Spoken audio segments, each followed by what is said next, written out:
1h45 du matin, les sirènes d'alerte retentissent dans le centre et le sud d'Israël.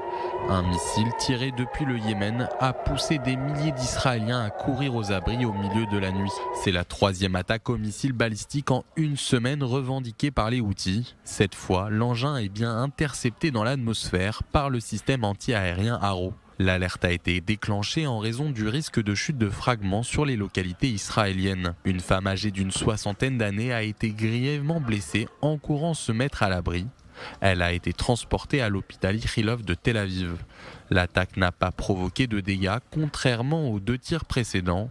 Dans la nuit de vendredi à samedi, un missile s'est abattu sur une aire de jeu au sud de Tel Aviv, entre 2 immeubles d'habitation, dont toutes les vitres ont été soufflées. 16 personnes ont été légèrement blessées par des éclats de verre. 2 jours plus tôt, un autre missile tiré depuis le Yémen a été partiellement intercepté. La tête, qui contient les explosifs, a frappé de plein fouet une école près de Ramat Gan, toujours dans le centre du pays. L'établissement était vide puisque l'attaque s'est déroulée dans la nuit. Le gouvernement israélien en tête, desquels le Premier ministre menace d'une riposte très dure contre la milice chiite yéménite si elle poursuit ses provocations. Certaines voix au sein des services de sécurité appellent même Jérusalem à frapper non pas les Houthis, mais leur maître, l'Iran. Depuis le début de la guerre, les Houthis ont tiré plus de 200 missiles et 170 drones vers Israël.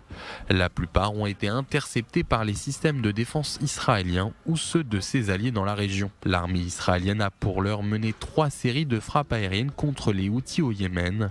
Le port d'Hodeïda, notamment, a été durement touché. Dans la nuit de jeudi à vendredi, l'aviation israélienne a visé pour la première fois la capitale yéménite Sanaa, tenue par la milice chiite.